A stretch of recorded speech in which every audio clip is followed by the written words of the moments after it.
always, well not always, but a lot, we're going to do a workshop today.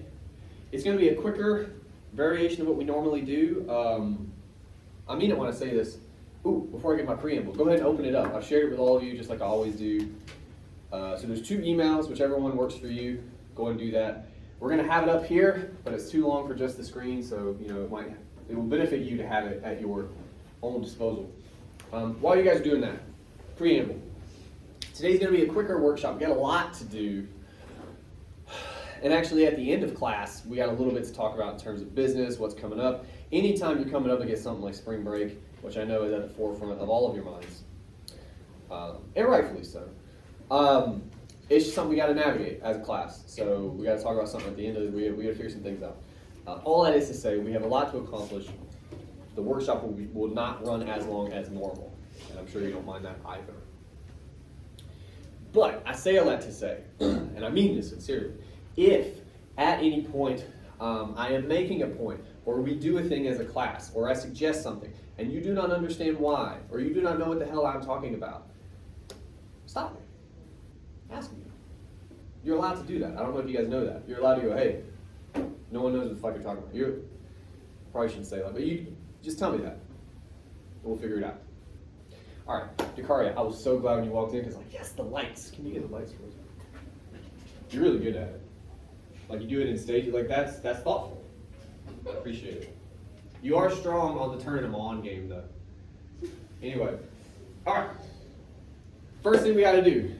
This is an introduction from one of your classmates, so as always, be respectful. And again, you guys are good about that, so let's keep that going.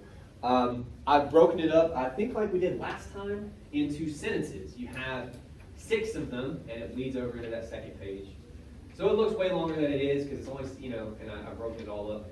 What I want you to do, to the best of your ability, and you will not know some of this, that's okay. But to the best of your ability right now, read over these 6 sentences, and consider how we've talked about this paper, and more specifically, how we've talked about introductions, what you know about all that, as you're reading these 6 sentences. And of course, we're going to talk about them afterward. So take a minute, read through this, we'll go over it.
Does anyone need more time?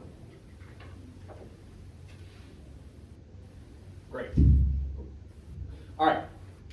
Let's start out with stuff that I feel like we're a little more comfortable with. Obviously, that first sentence is what? Would you chest, please? What? A hook. You got the quotation, pretty good quotation actually from Vonnegut. He has some of those. He has some great quotations, right? We do a lot more than that though, right? Like what, the first half really is our hook. What's the Hi there. What's the second half of this sentence? I don't know that it is our hook. It's something else. What do you think that is? Introduction to Yeah. Now look, I'm not going to say you can't do both of those at once. You can, but it's hard.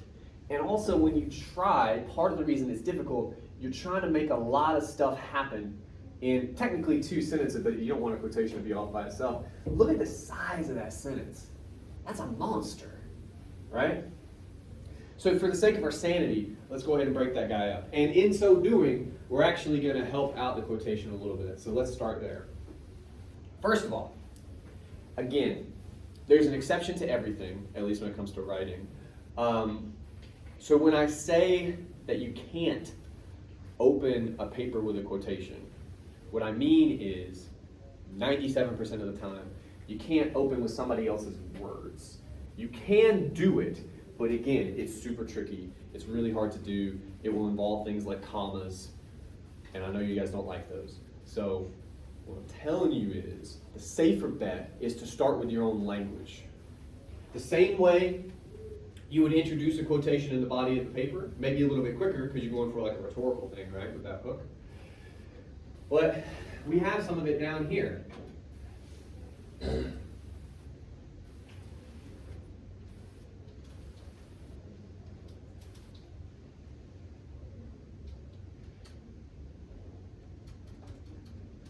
Kurt Vonnegut.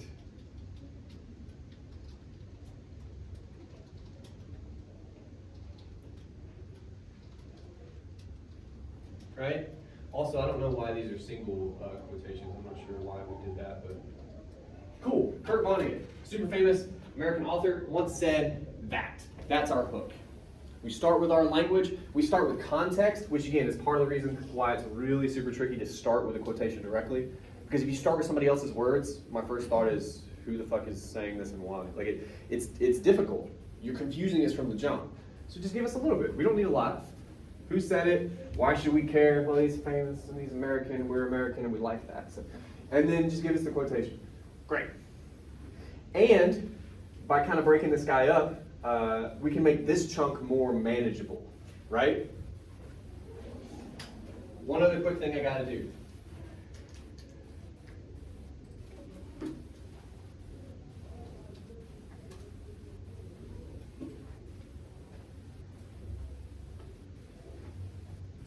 Book titles are italicized.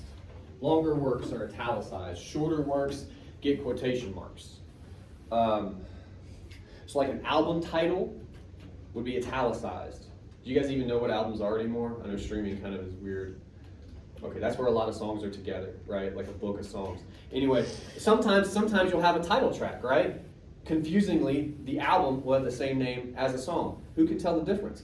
Well, punctuation helps. You italicize the album in quotation marks. That's what the song gets. That's part of how we tell the difference between longer works and shorter works. Great. Anyway, this next guy, this illustrates his character. I'm not quite sure what that means, but, and most famous work. All right, let's chop this up a little bit. His most famous, when we say work, we meant anti-war novel. That's what we were talking about. Slaughterhouse-Five. They also owe us another comment here. I know you guys are sweating that. By allowing the reader to follow the protagonist. Oh, come on now. All right.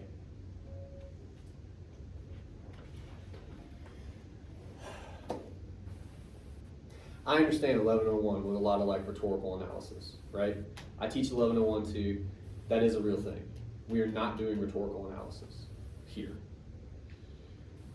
For various reasons, you can leave the reader out. But for our purposes today, I'm going to give you one of the primary ones, which is, duh. We know somebody read the book. How do we know that?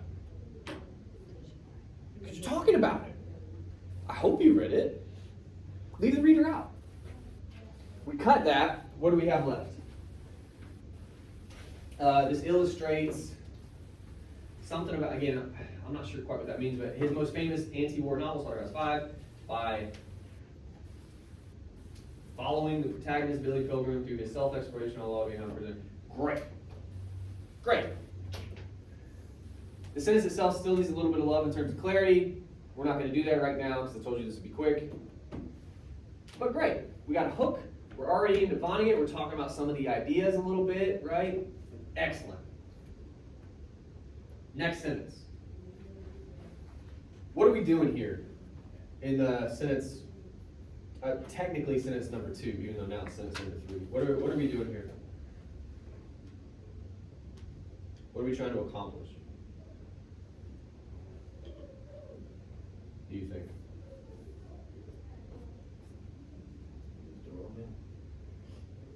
It could be. It could be. I mean, again, it could also be a continuation of the introduction to the text, right? But either way, you say that because, Christian, you say that because we're getting a little more specific. I'm trying to do 2 things at once, apologies. We're getting a little more specific about ideas, right? We're getting a little bit more into Vonnegut himself and his book. I'm cool with that.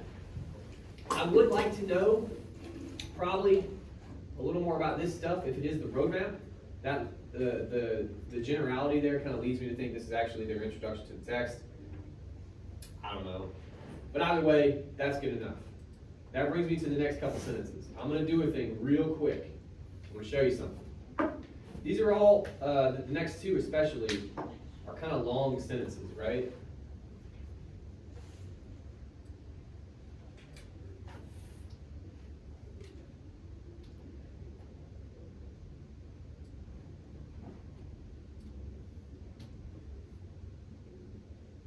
Got it down here too. As well as points made, I guess we could say by. Yeah, we do it right there, look at that. All right, what did we do there? We took out a whole bunch of words, right? Article titles, and we talked about this when we talked about research, are often very long and not super catchy. The reason for that is they're trying to help you when you perform research. You can go by titles. You can say, well, what's this paper about? That long-ass title is probably going to tell you. If you guys were writing 20-plus page papers, which we're not, let's all celebrate that for a moment. That's pretty cool that we're not doing that. That feels good. I've written some of those. It's not fun. All right. If you're writing papers like that, you have the room to include occasionally these long article titles. You can do that. This is 4 pages. And again, I know some of you are just dying inside thinking about the fact that this is 4 pages. But you don't have room. You don't have room for those article titles. You just don't. If I really want to know the title of the article, I can go to the Works Cited, right? Give me the names of these people. Oftentimes, too, you can just give me the last name. I don't even need their full name necessarily. You want to attribute, and that's what you do with the names. Titles, leave them out. They get in the way. Look at how much easier it is to understand this sentence when you cut that out. Before, if you remember, it was Christina Jarvis in her article, long-ass title, then we get to what we want to say about her. No. Christina Jarvis proves her, I mean, that's, again, I quibble with the phrasing, but at least we can follow it now. It makes sense now. Let's do that. Let's do more of that. Let's make sense. All right. On that note, we're going to go through these sentences one by one, kind of quick. All right. Oh yeah, we can cut that because, thanks Google. This guy introduces and reinforces Vonnegut's accusation of fabricated war provided by media outlets like the news and TV. What are they trying to say here? Can somebody paraphrase that sentence for us? According to Rower, I'm going to say, what's he saying about Vonnegut?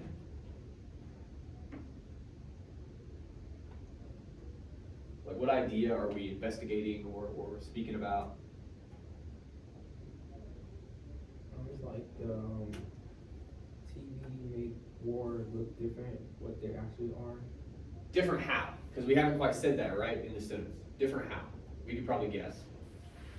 Better. Yeah. What makes it look good? Yeah, fun. Cool. So, let's solve this with a single verb. Double down.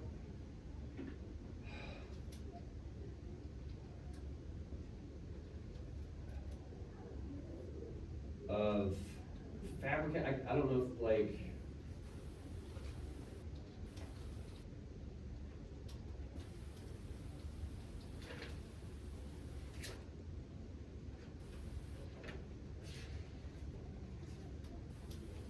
You say popular media, we know what you mean. That also includes movies in that, right? Okay, cool. By the way, we're saying that these two people agree, so we're performing a little bit of synthesis right here, which is a good first step in the direction we'd like to head. With that in mind, next sentence. Christina Jarvis proves her accordance with this claim. Somebody fix that for me real quick. There's an easy fix for that. She agrees. I know I've mentioned this a couple times, so I'm not going to beat this dead horse. But again, so often you guys are trained to try to jazz up your writing in ways that are bananas to me. Again, because you guys don't read. That's not shots fired. Most of you would happily admit it, to my sadness. But if you take a room full of people that don't read and you're like, make this sound fancy, what are those people gonna do? That's like my 6-year-old. He's fucking crazy.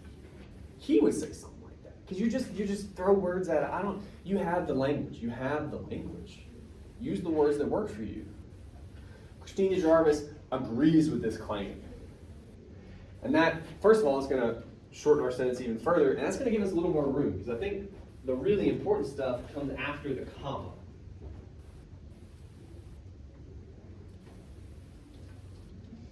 She agrees with this claim. So again, we're kind of tying her back to that previous sentence. That's more synthesis, followed by a short personal narrative establishing evidence that media is manipulating. What? I'll help us a little bit, because I think what we really mean here is that. What are they talking about? We all read Jarvis, hopefully. What are we talking about here? This short personal narrative, something to do with media being manipulative. The story she told about her dad. Yeah, he went to see the John Wayne movie, and I'm sure it was super cool. It's been a long time since I've seen it. But if you've seen one war movie like that, you've kind of seen them all. And then what happens when they're leaving the movie? There's enlistment people outside. There's Marine recruiters right outside with contracts. Sign this, man. Don't worry about it. If you don't show up, though, we're going to come find you. You should sign this. Yeah. It's troubling. It's troubling. Agrees with this claim instead of followed by, what are we really trying to, so she agrees with this claim.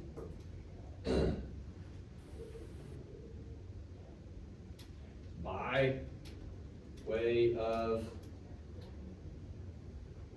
let's leave out some of the adjectives. Who cares if it's short or long? By way of a personal narrative.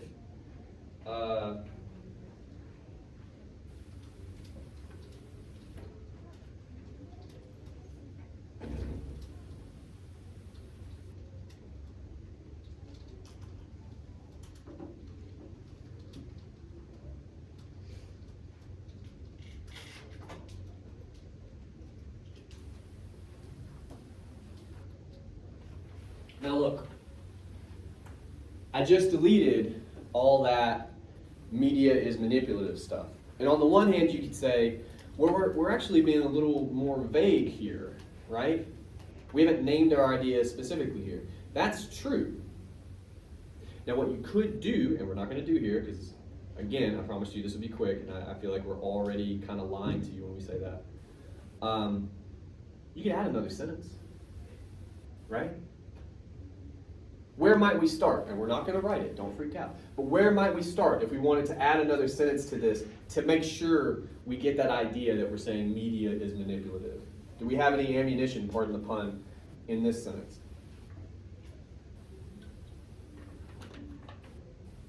What can we point to in sentence 4 to help us get back to that idea that the media is manipulative? Marine recruiters being outside the movie. One more time, I'm sorry. The Marine recruiters being outside the movie. What's that got to do with manipulation? Like, just tease it out for me. They're using the fact that it was a war movie and Yeah. depicting a good war Good. to get people to be Marines. They're taking advantage of this Hollywood version, right? It's a trick. It's a trick. There's no other way to fairly describe it, right? It's a trick. And when they come out, your head's full of that stuff, those images, right? All the cool shit you saw. And they're like, well, now you're gonna go do the real thing, dog. And it's like, it's gonna be like that, right? No, whatever. Yeah, it's like, yeah. So we've heavily implied manipulation. And again, if you want to make sure I follow that, which is not a bad impulse, just tell me that. Good. Next sentence. She also mentions how Vonnegut analyzes masculinity. I mean, this is difficult because you're doing two authors at once. Reading the continuation. I'm curious about this. We're not going to fix the first half of the sentence. What does this mean? Somehow Vonnegut analyzes or talks about masculinity through various subjects, essentially breeding the continuation of war. I think there's a really cool idea there that's kind of buried. And I don't actually know that we've talked about it very much in class. They're saying there's some kind of connection between masculinity and war. What do you guys think that is? That's a really strong verb, breeding, by the way. What do you think they're trying to say here about Vonnegut?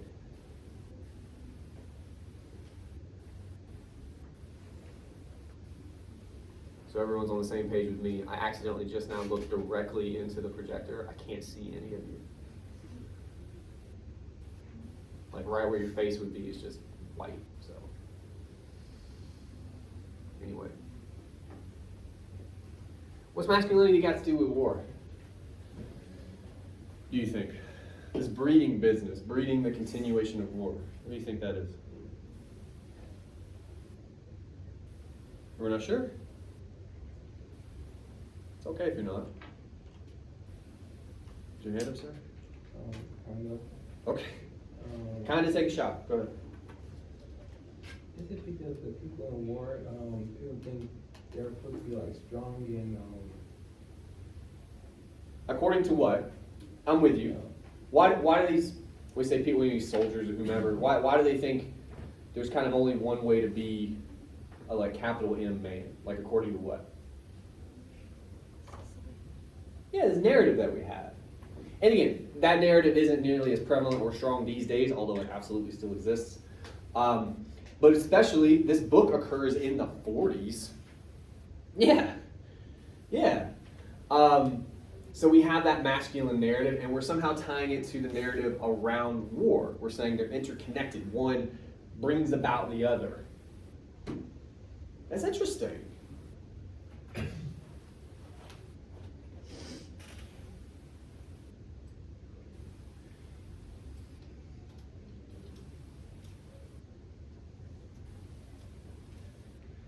Try to use, some of their language. Analysis of masculinity.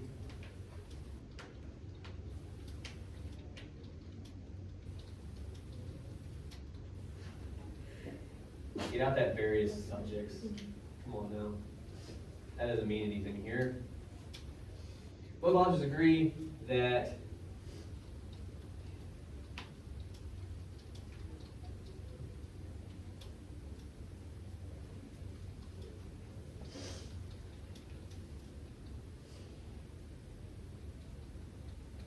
great. We cleaned it up a little bit. And you notice too how I did that is I made it into two sentences again. You all write a little bit differently. One issue this student seems to have is they want to do a lot of work in a single sentence. Sometimes that can happen. Sometimes it gets in your way. If we're talking about clarity, 30% of the time it usually comes down to just break that guy up. Say one simple thing first, and then that next sentence you can expound upon it, okay? You don't have to do it all in one go. Sentence 6. I said there were 6 before because Google auto-numbered that, so I'm going to blame the robot. What are we doing here? We're almost done with this. Dehumanization, what is practically Vonnegut's prime example on why we should refrain from war, is to. This is written like the fucking Declaration of Independence or something. Presented by Jarvis, using women for an example as well as points made by that guy, where he simplifies the author's understanding of bodies. I'm going to ask you a stupid question. What is our main idea in this sentence? What about it, though? That I would agree that's part of it, but like, what about it? Is it, go ahead. That's why you shouldn't be in war or something. I say that's the first half. Right? Like maybe everything up to that column? Maybe chart, yeah, somewhere in there. But that means the rest of this is doing something else, right? What might we need to do to sentence 6?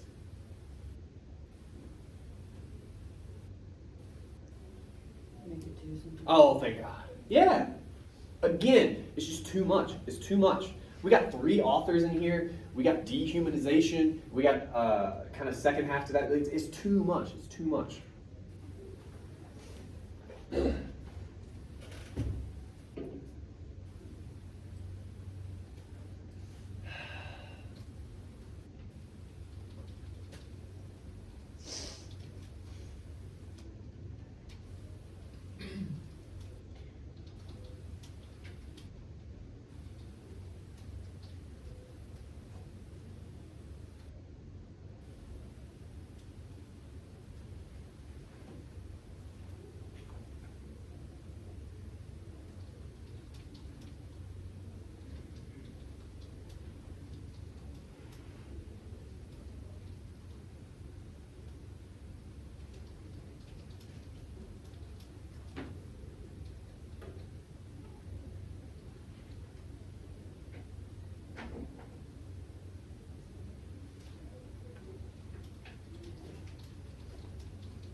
What are we saying? Both of these authors also use women for an example, I guess, of dehumanization? Is that all that is? Right? Well, we said dehumanization, that includes women by definition. So we're just gonna, my goodness. Yeah, all right, here's what we can do. But, oh, I messed up. We're almost done, I know. But Radford somehow simplifies the author's, I guess I would assume you mean Vonnegut? If I can type.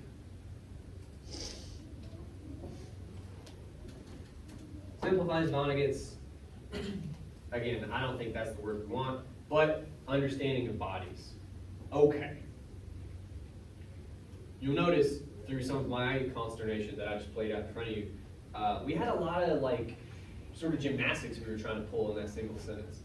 That's what led to all those commas. That's what led to all that, I made a joke for myself about the Declaration of Independence. It felt like something out of the 18th century. That's how those guys used to write. There's reasons for that that you don't care about, so I won't tell you. But the point is, we're not in the 18th century, so we don't really want to write like that anymore. This makes more sense. I still have questions about what that might mean. I think that could be another sentence. We're going to leave it for now. What we've done, and we're going to talk about the thesis here, so get excited, but what we've done is we started by trimming, okay? Trimming and breaking up long sentences. Again, I'm not saying you can't ever have a long sentence, but you got to kind of earn it. There's ways to do it, and it's not always easy to do. And the maximum I want you guys to adhere to, one sentence, one idea. It really is that easy. In I think sentence 5 or 6, we had 2 or 3 ideas. In a couple of these sentences, we had 2 or 3 ideas. Break them up. One sentence, one idea. If you've introduced a new idea or some like kind of major new way to talk about an idea, maybe they're related. Okay, the sentences are next to each other. Assume I'm going to remember what I just read, and I'm going to bring that to bear when I read your next sentence, right? Break those guys up. One sentence, one idea. Makes your writing much clearer. We also cut the titles because there's language getting in the way.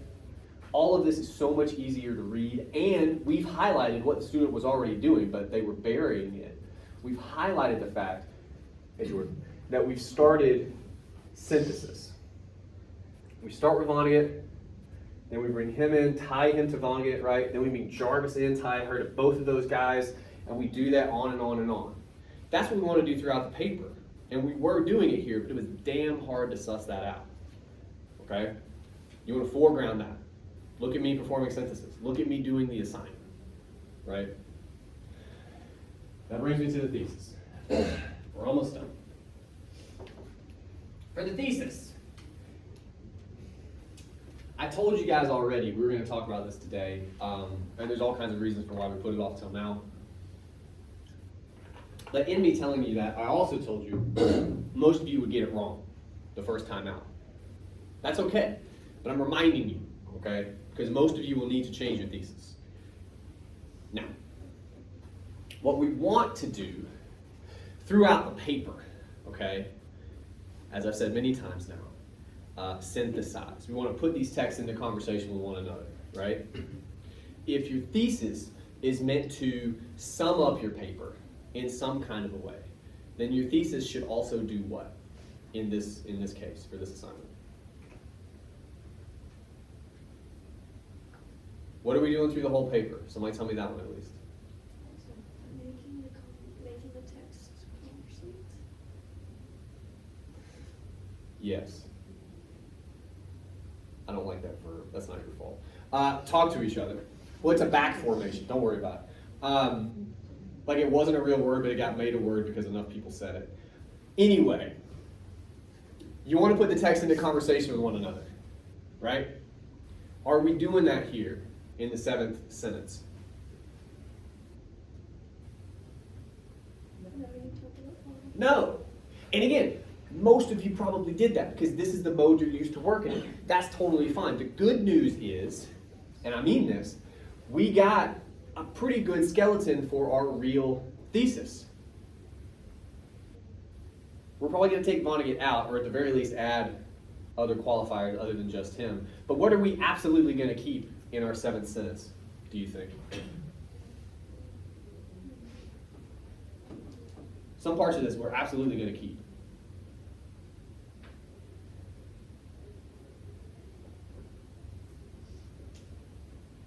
Trying to wound me right now.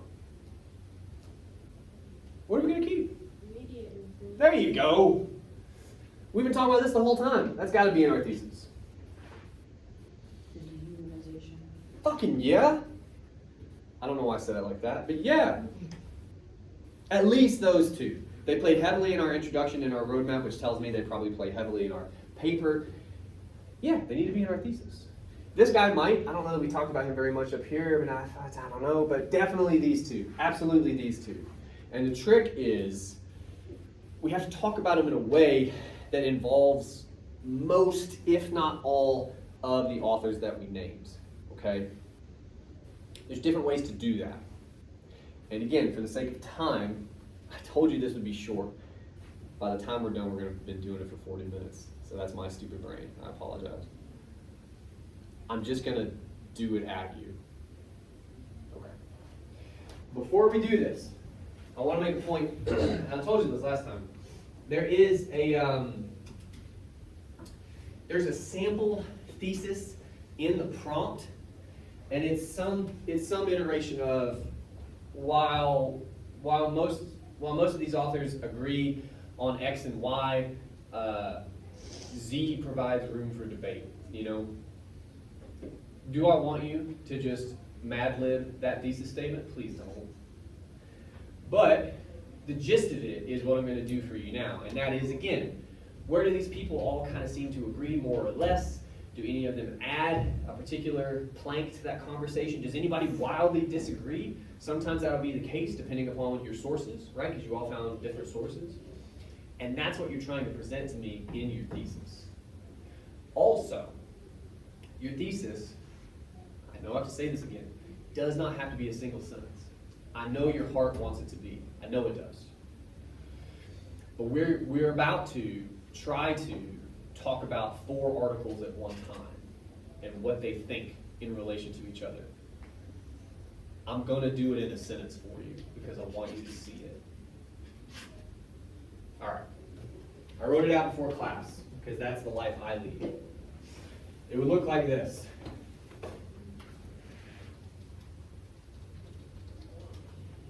Why can I say all of these authors and it makes sense? Because you've already talked about I just talked about it. We're like 5 or 6 minutes, we just did it, right? All of these authors.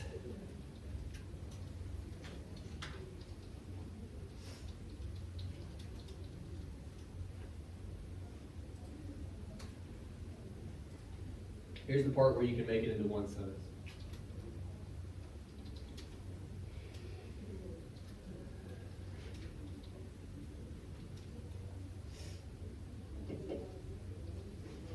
I'm going to talk about what this means.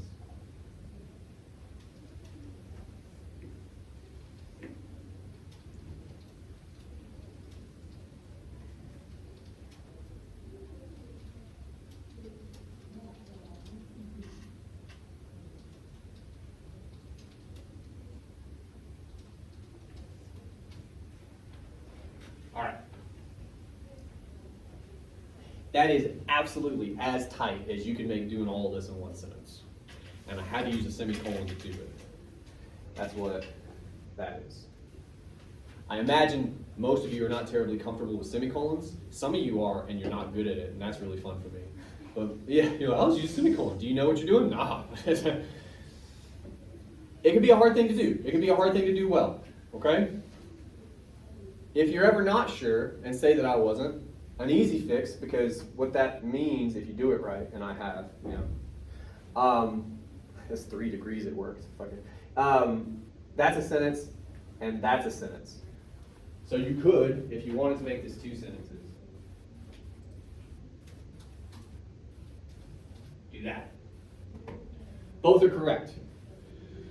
We can talk about why you would use a semicolon. I'm not doing that. Don't sweat it. But what have we accomplished either way? All of these authors cite the dehumanizing effects of war. And they do, at least according to our roadmap. All 4 of them, in some kind of way, talk about that. So that I started with that. Cool. However, Radford, who's the last guy we mentioned, focuses on the corporeal reality of this phenomenon. Oh my God, I just wowed my 11th grade lit teacher. Does anybody have any idea what that means? It's okay if you don't. Does anybody know what corporeal means? Isn't that like the human soul or something? Oh, you're so close. Corporeal means the body. Has the same root as corpse. So actually not the soul, right? The antithesis in a way. But I just, in my very overeducated way, said, however, Radford focuses on bodies when it comes to this discussion. That's all I said. Okay? You could do that. While the rest, and that means the other 3, look instead at the way said phenomenon. What do I mean by that? What phenomenon are we talking about? We've only named one in this thesis. Romanticization of war? No, but good guess. Very good. This business. Every time, like it's all looking back at that because we said this is the hinge point. This is where they agree. Where they differ is how they present that information. Radford talks about bodies. The other 3 focus on how it's depicted in the media that you just referenced. That would be, at least with what we have in this draft, a pretty solid thesis. We've synthesized all of our sources. They all focus on this one big idea, but they kind of talk about it in slightly different ways, basically. Yes, ma'am? Do we have to include the author in our thesis? What do you mean? Like, I don't know, because like I kind of wrote my thesis in a way without including the authors, but like I tied all their ideas together, so I was just asking. Okay. If I understand your question correctly. You want to, early and often, attribute ideas, okay? And again, there's a couple reasons for that, but mainly for us, you want to make sure I understand, kind of the way we talked about the roadmap, you want to make sure I understand you're performing synthesis when you are, right? So if you, for instance, did one of these, and I will grant you, oh fuck, look at me, hold on. Had the wrong thing. I'll grant you that first guy isn't a sentence now, but if you did it like that, and took out Radford, it kind of sounds like it's my idea now. The problem with that is that's not the assignment, right? And again, if you're performing synthesis especially, I want you to make sure I know that because I want to give you the right grade. You want to attribute. You want to signpost for me, hey look, here's me putting ideas together, here's me organizing that information. Like you want to make sure I know that you've done that work.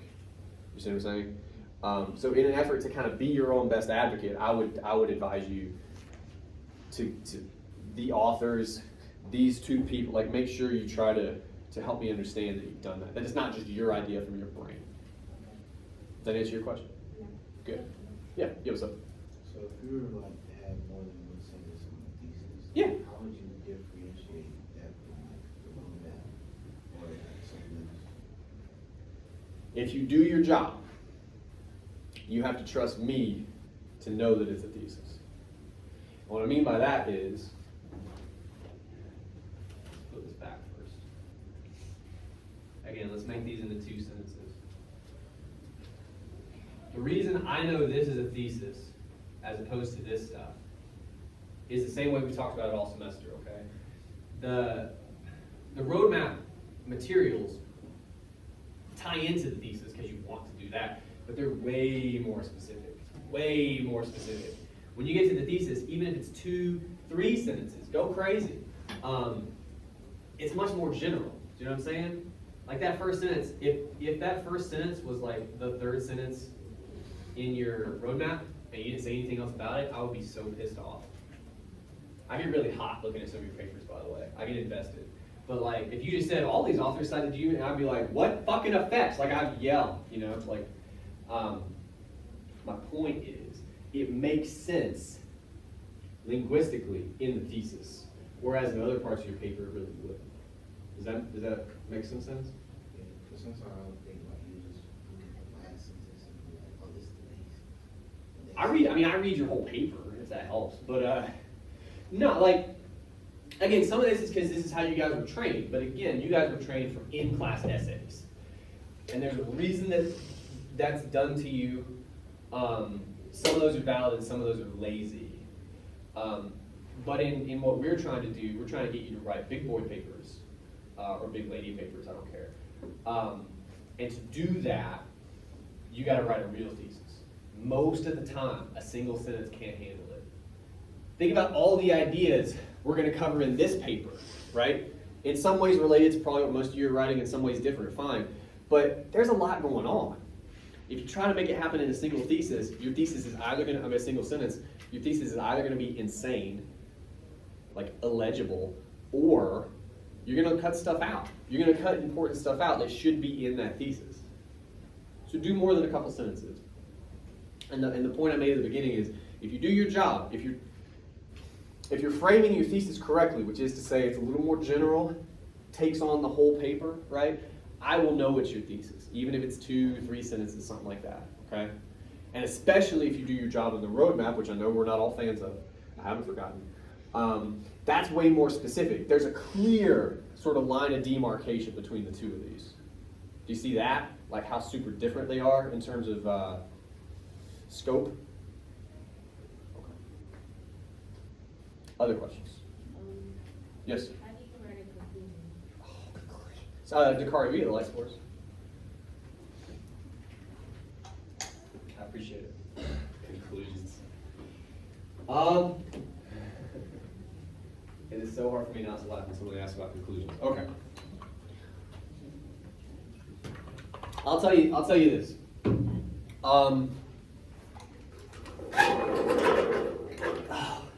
Today's workshop already went longer than I wanted it to, so I'm kind of changing a little bit of what we're doing in class on the fly, which is my way of saying I'm going to give you a little longer answer on conclusions. Okay. Have we talked about this in this class? Because I have a little spiel on conclusions. Get excited. Okay.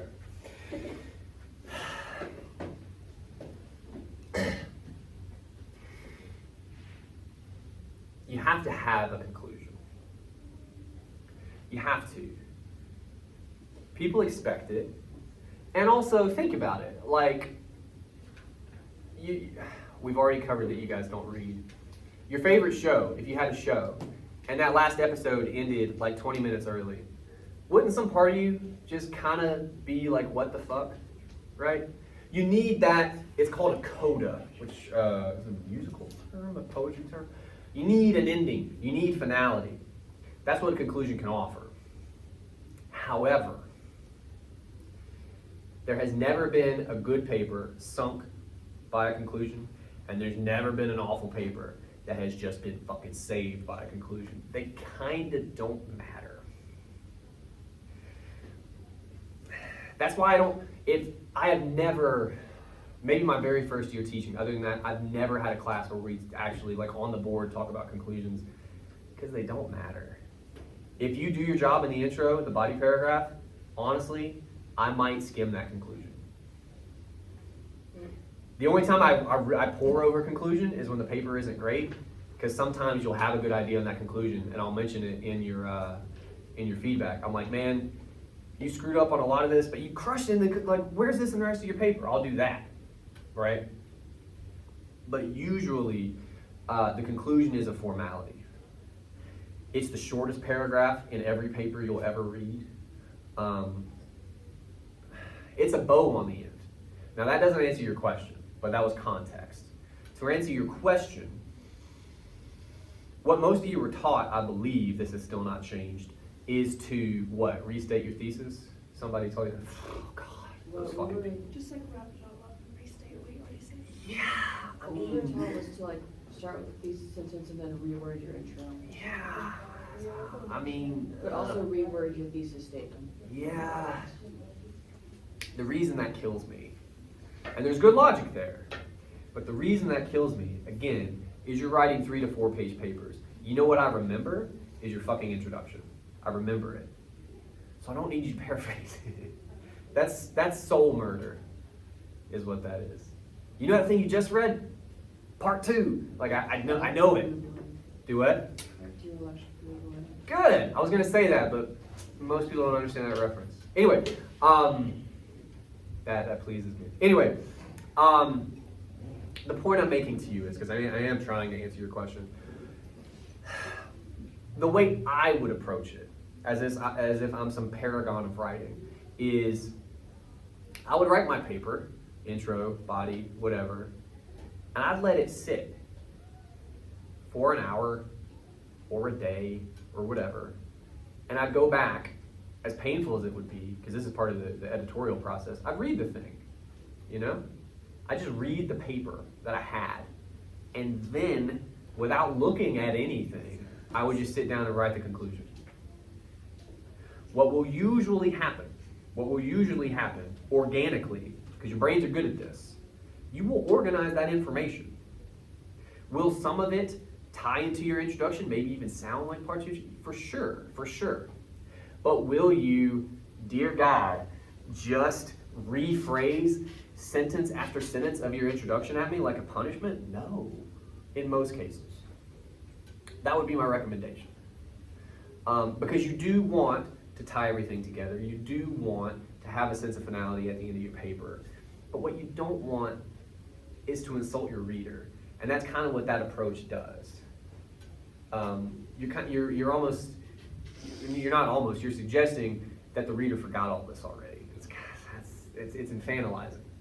That was a very long answer to your question, and I know that's not what you were looking for. To make it simpler,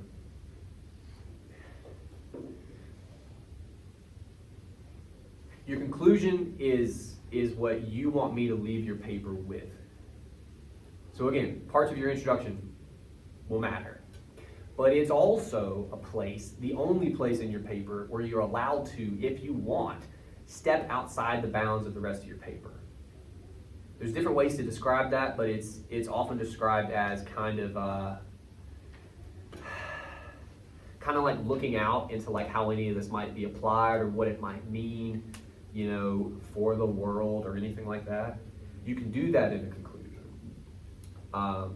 Those are fun.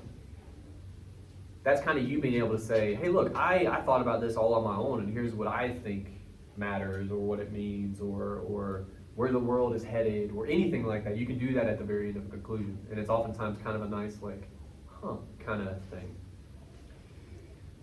That's how I would approach it. I've legit had people copy and paste their thesis statements at me in conclusions. It is the most asinine. Come on, man. Don't do that. Just, come on, man. I see the way some of you aren't meeting my eyes right now. You've maybe done this before. All that is to say, again, write a conclusion. Do not sweat it. Do not. Do not lose sleep over conclusion or anything. Honestly, if it's the one thing you got left and you feel good about everything else, you're in a great fucking spot. Okay. Other questions? Because we're clearly not doing peer review now. At least not in class. All right. I have a couple things to say because we don't have time for the peer review. I guess I can ask a question about that because this, I know some of you are ready to leave right now. We still have almost half an hour. Isn't that a fun thought? Anyway, I have an unfortunate sense of humor. I apologize. What do you guys think about peer review?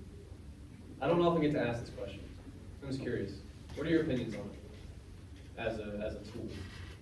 I think it's interesting, we get to see it from different point of views. Yeah. Okay. Okay. What's up? Somebody said something. It's all right, It's all right. very neutral. Oh well, that's better than like boo. It's kind of misleading. Miss. Yeah. You have very strong verbs. What I know that's one of those sentences you're like, I'm not gonna wake up hearing that today. Other shit that's been said today. What why do you feel like it's misleading? I mean, because the last paper, we had the peer review, people tell you good stuff, but then you turn it in and you don't get a good grade. Oh, let's talk about this real quick. Okay. This is good. No, you need to know this. I usually give you some version of this, and I expect that I did, but it could have been lost. I say a lot of things at you.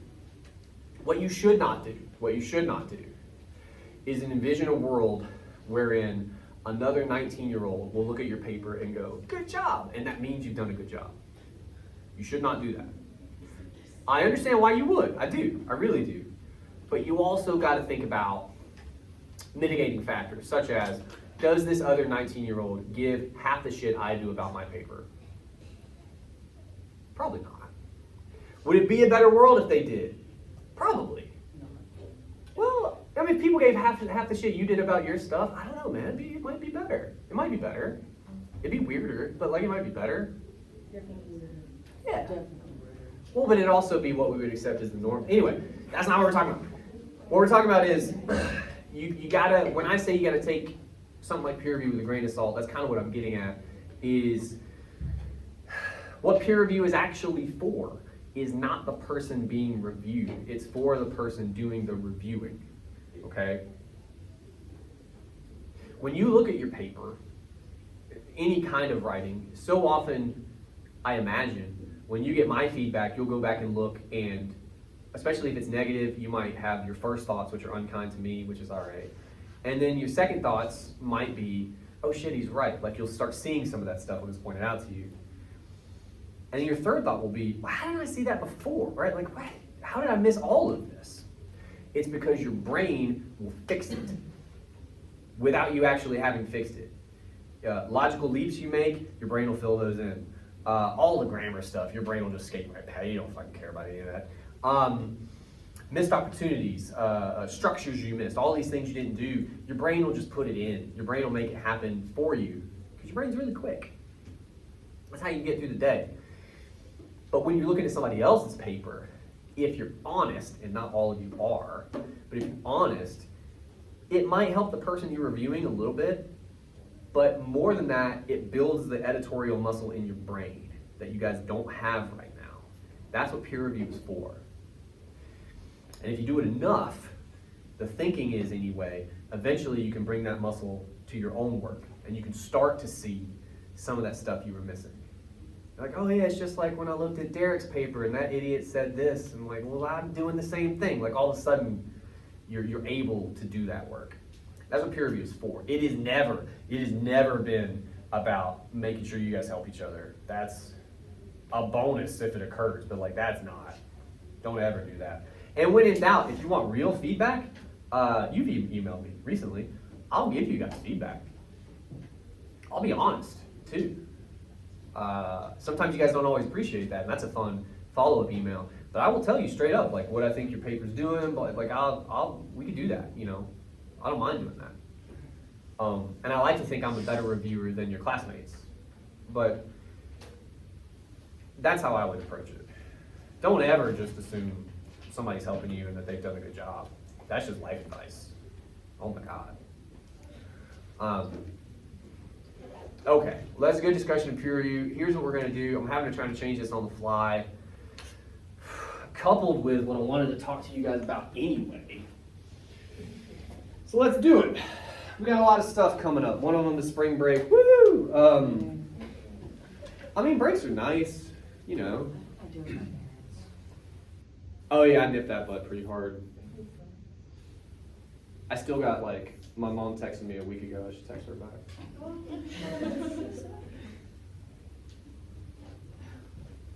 My life is better for it. Anyway, not everybody's life is like that, so enjoy it if you haven't.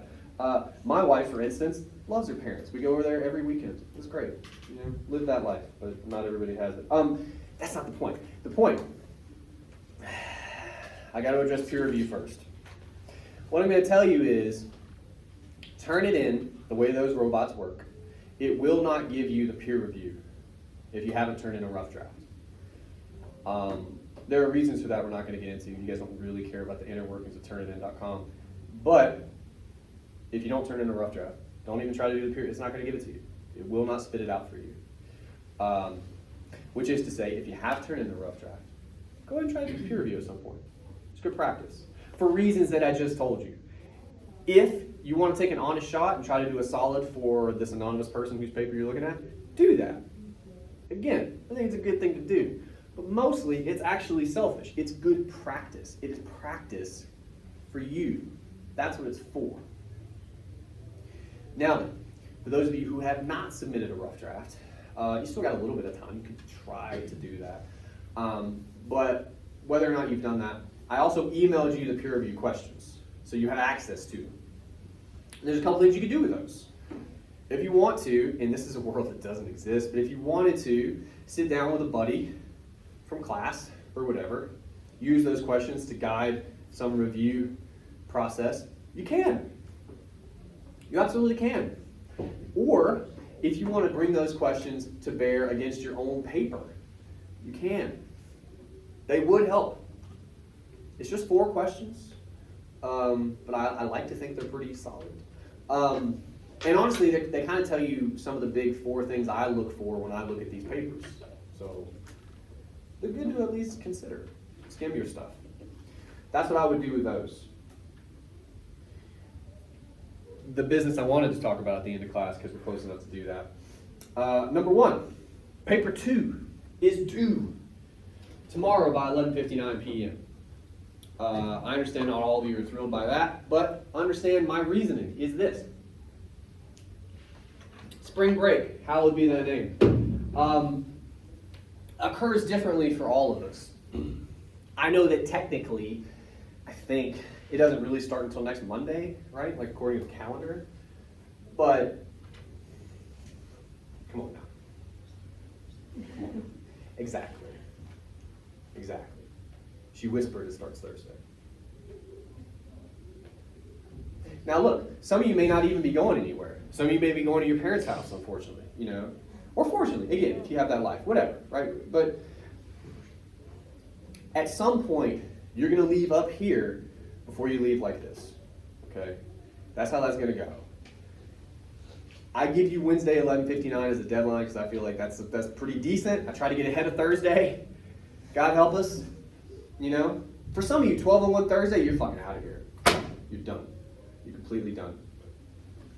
What was school? I don't know. I'm a free spirit now, Tyler, right? So you need to turn in your stuff. That's why I give you that deadline.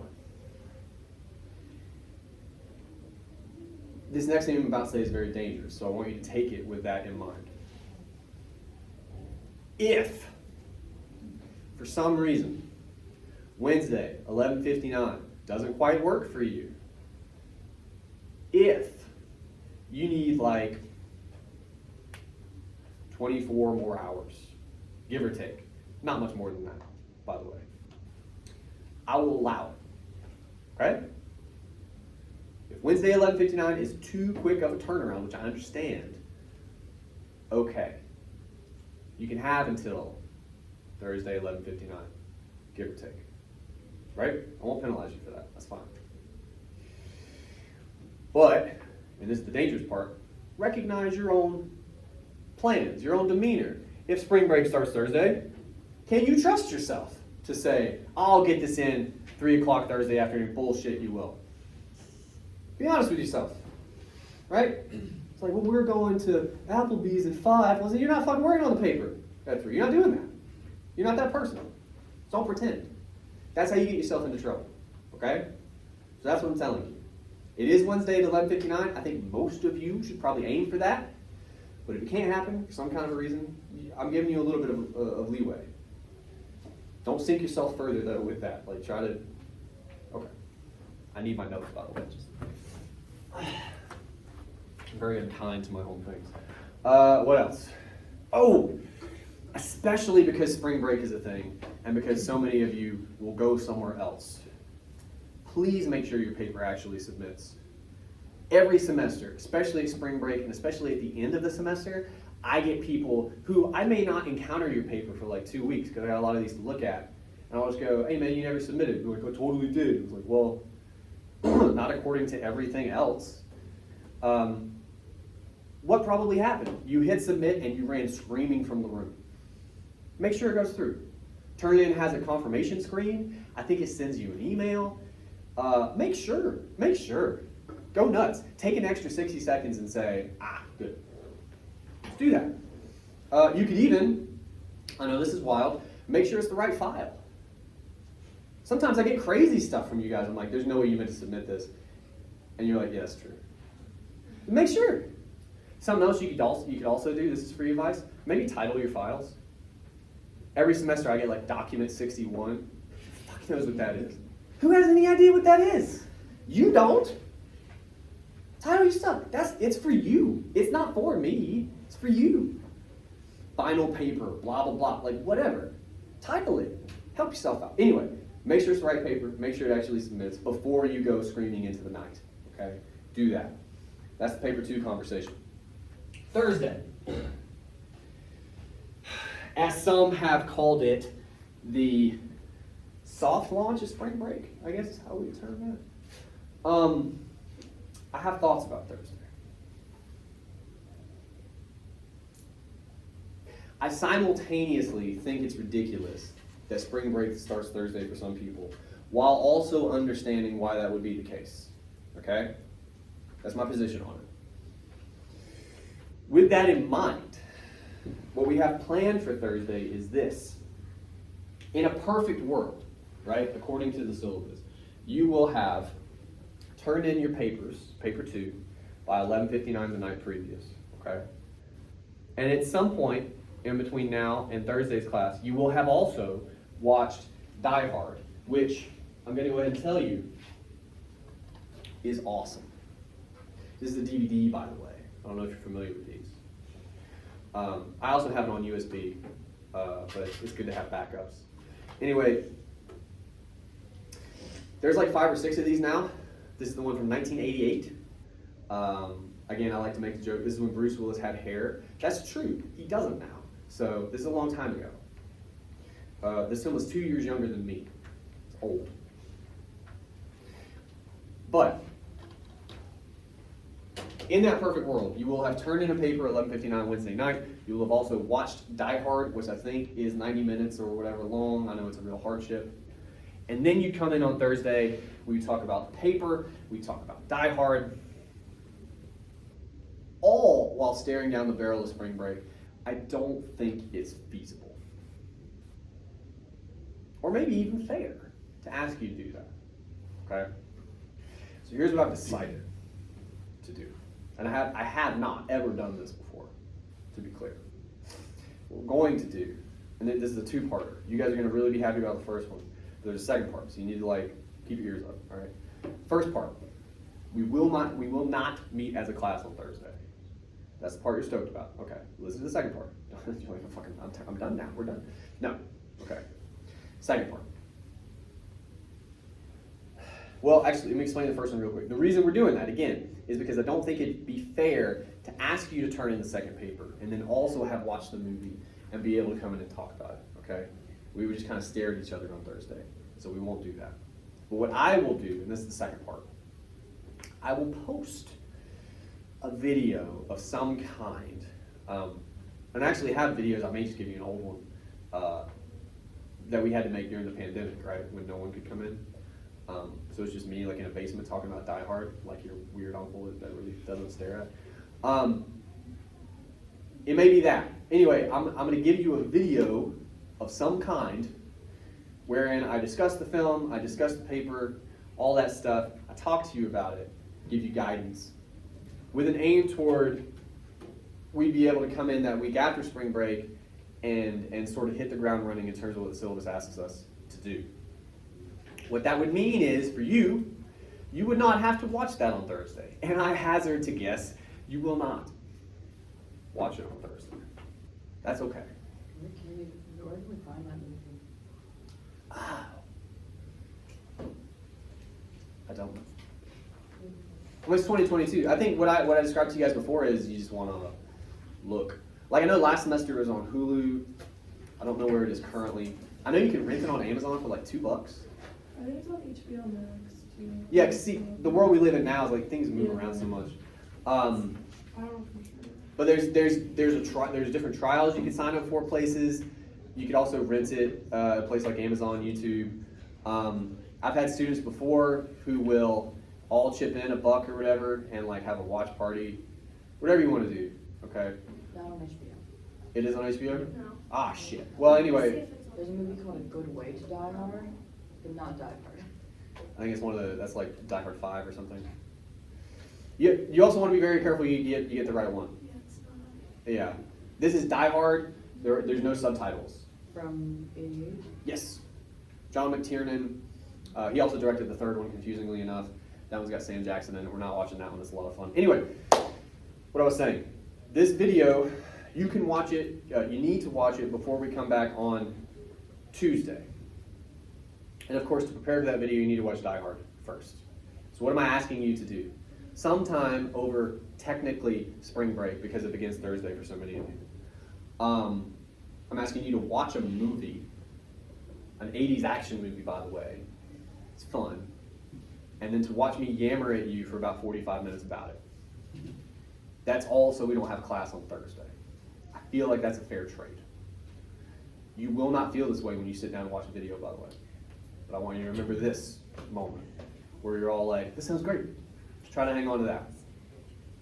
And like I said, we'll just treat the syllabus as is. I will cover the syllabus, of course, in said video. And we're going to come in on Tuesday doing exactly what we always would have done. Does that make enough sense? If you have an Amazon Prime account, That's it's the free only with Prime. place it is. Well, Okay. Not only, but like. Like for free. Okay. Well, and again, there's well, I just lose the words. There's trial memberships to stuff like that if you don't have it. And even if you don't, I mean, I know in the past I've had, I think it's like $2 or $3 to rent movies like that, different places. Yeah. So it's not, you know. Anyway, that's the plan going forward. Does anybody have any questions about any of that? Outstanding. I will see you a long time from now. Thank you.